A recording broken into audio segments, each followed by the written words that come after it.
Halo, apa kabar sahabat Tangguh? Kami hadir membawa informasi upaya Indonesia dalam membangun ketangguhan bangsa menghadapi bencana. Disiarkan dari Ruang Perpustakaan BNPB, inilah program Kilas Sepekan. Kita mulai dari berita pertama.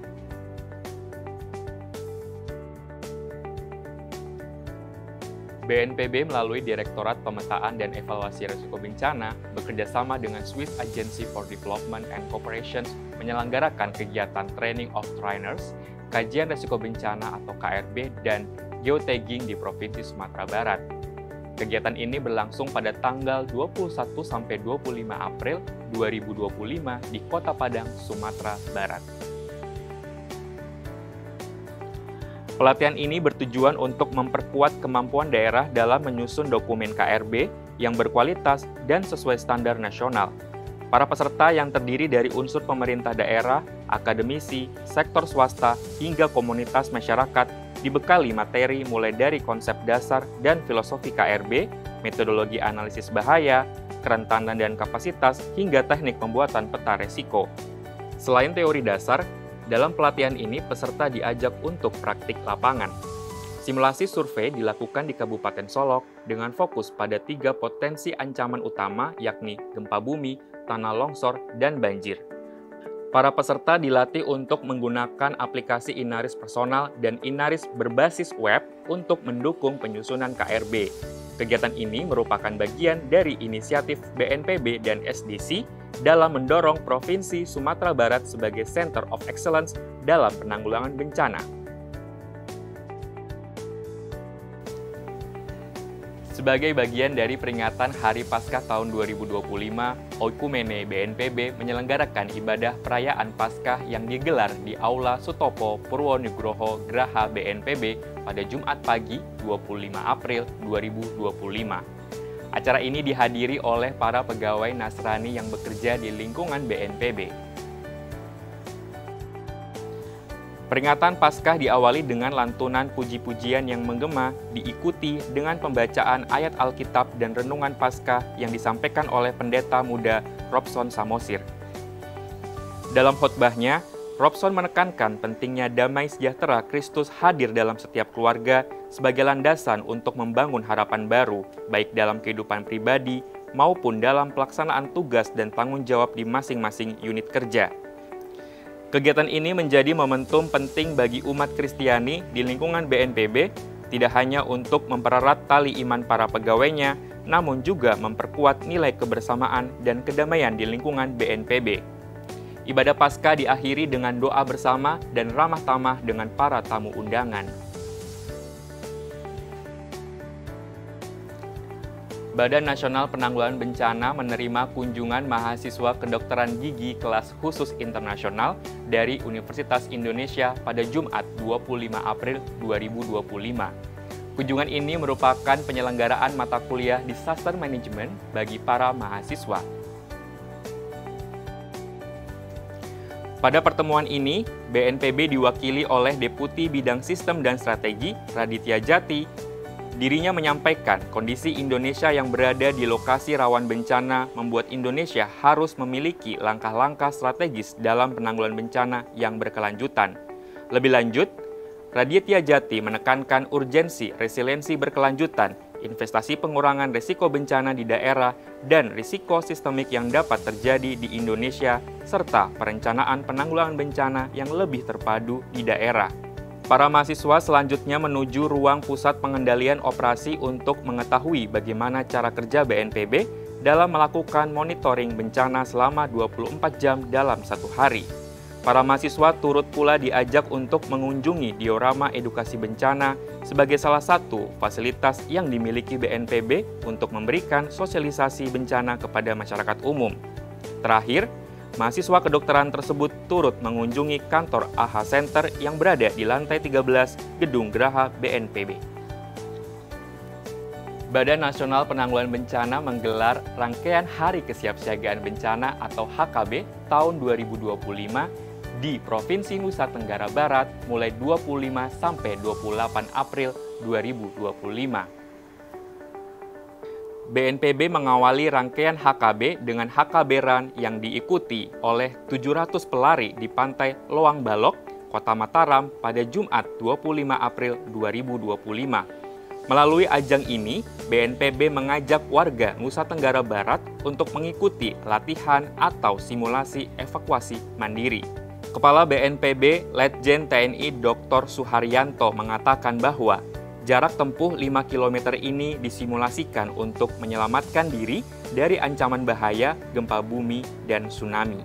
Pada lokasi yang sama, BNPB bersama pemerintah daerah setempat melakukan penanaman lebih dari 2.800 bibit tanaman cemara laut sebagai bentuk mitigasi vegetasi dan fondasi dalam menjaga ekosistem pantai. Pada hari berikutnya, bunyi kentongan menjadi tanda dimulainya simulasi atau latihan evakuasi mandiri pada puncak acara HKB 2025 di Graha Bakti Praja, Kota Mataram pada Sabtu 26 April 2025. Sebelum dibunyikan kentongan, Kepala BNPB dan tamu undangan menyempatkan untuk memantau dan berdialog dengan perwakilan panitia HKB di berbagai lokasi di seluruh Indonesia. Lebih dari 1,4 juta orang termasuk 7.000 unit sekolah di 38 provinsi mengikuti simulasi mandiri penyelamatan ketika terjadi bencana. Suharyanto menyatakan bahwa banyaknya jumlah partisipan yang mengikuti simulasi ini menjadi bukti bahwa kesadaran dan kesiapsiagaan bencana di tengah masyarakat semakin meningkat. Rangkaian HKB turut melibatkan komponen pentahelix melalui berbagai kegiatan, mulai dari sarasehan disabilitas bertutur guna memperkuat peran disabilitas dalam penanggulangan bencana, pengukuhan Forum Pengurangan Risiko Bencana atau FPRB Provinsi Nusa Tenggara Barat, dan uji publik rancangan peraturan BNPB untuk FPRB. Selanjutnya, talkshow peran lembaga usaha dalam pembelajaran gempa Lombok, lomba mewarnai untuk anak-anak tingkat PAUD dan taman kanak-kanak, serta sosialisasi pemanfaatan dana bersama penanggulangan bencana atau pooling fund sebagai inovasi pendanaan untuk menjawab tantangan keterbatasan anggaran penanggulangan bencana di tingkat pusat maupun daerah. Badan Nasional Penanggulangan Bencana meraih penghargaan dari Museum Rekor Dunia Indonesia atau MURI dalam penyelenggaraan puncak acara Hari Kesiapsiagaan Bencana atau HKB tahun 2025. Pada peringatan Hari Kesiapsiagaan Bencana tahun ini, BNPB bersama dengan PT United Tractors memecahkan 2 rekor MURI sekaligus, yaitu simulasi bencana serentak oleh peserta terbanyak dan simulasi bencana serentak di sekolah terbanyak. Tercatat, jumlah peserta yang melakukan simulasi evakuasi mencapai lebih dari 1,4 juta peserta di 38 provinsi. Sementara jumlah satuan pendidikan yang mengikuti simulasi bencana serentak mencapai 7.000 unit sekolah. Menanggapi pencapaian ini, Kepala BNPB Letjen TNI Dr. Suharyanto mengatakan, hal ini menunjukkan kesadaran masyarakat akan pengurangan risiko bencana terus meningkat dari waktu ke waktu. Pencapaian ini turut mendapatkan apresiasi dari Ketua Komisi 8 DPR RI, Marwan Dasopang. Menurutnya, BNPB tidak hanya menekankan pada fase tanggap darurat, tetapi juga aspek kesiapsiagaan bencana. Pemerintah Indonesia berkomitmen untuk lebih serius dalam menghadapi ancaman potensi bencana kebakaran hutan dan lahan tahun 2025 di Provinsi Riau dan 5 wilayah prioritas lainnya. Komitmen tersebut diimplementasikan dengan kolaborasi antara pemerintah pusat dan daerah melalui rapat koordinasi penanganan karhutla yang diinisiasi oleh Badan Nasional Penanggulangan Bencana bersama pemerintah Provinsi Riau pada Senin 28 April 2025. BNPB sebagai leading sektor penanggulangan bencana di tanah air meminta seluruh stakeholder seprovinsi Riau untuk tetap meningkatkan kesiapsiagaan meskipun menurut data, jumlah kejadian bencana dalam kurun waktu 3 tahun terakhir mengalami penurunan yang signifikan. BNPB juga mewanti-wanti kepada seluruh jajaran pemerintah daerah seprovinsi Riau agar segera menetapkan status siaga darurat mengingat awal musim kemarau mulai terjadi pada awal Mei di tahun ini. BNPB juga memberikan dukungan kepada pemerintah Provinsi Riau dengan menyiagakan helikopter untuk patroli dan operasi waterbombing. Di samping itu, BNPB juga mendukung operasi modifikasi cuaca yang dimulai pada tanggal 1 Mei 2025.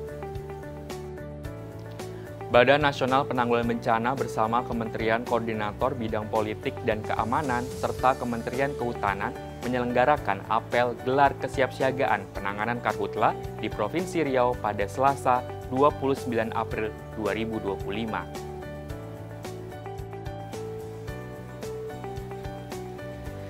Sebanyak 1.409 personil gabungan dari unsur kementerian, lembaga, hingga dunia usaha mengikuti rangkaian apel kesiapsiagaan di Lanut Rusmin Nurjadin, Pekanbaru, Riau.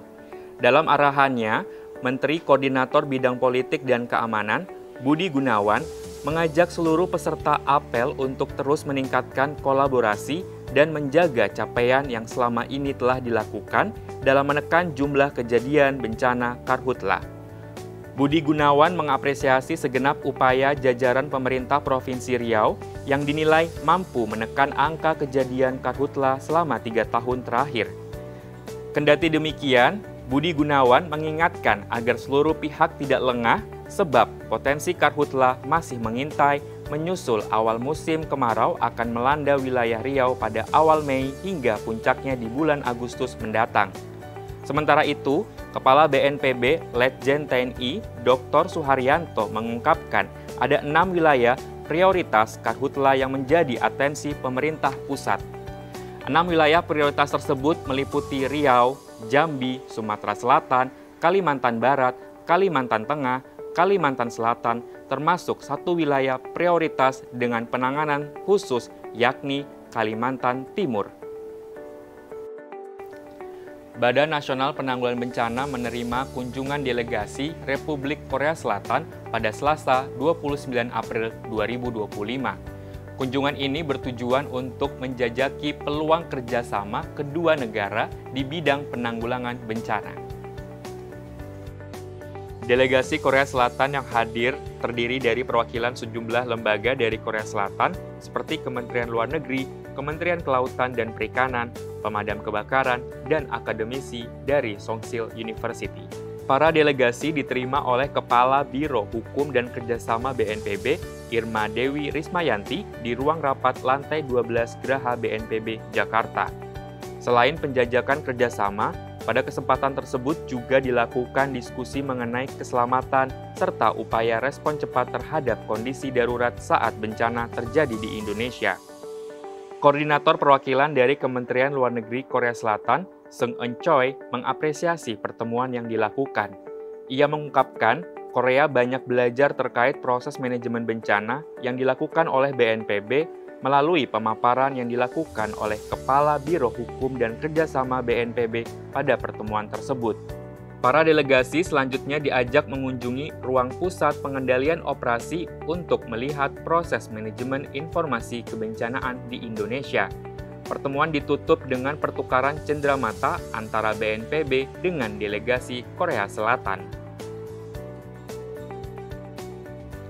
Sahabat tangguh, demikian giat pelayanan publik BNPB minggu ini yang kami rangkum dalam program Kilas Sepekan. Mewakili seluruh tim yang bertugas dari Ruang Perpustakaan BNPB, saya Arsyad Iriansyah, undur diri. Sampai jumpa di Kilas Sepekan berikutnya. Salam tangguh.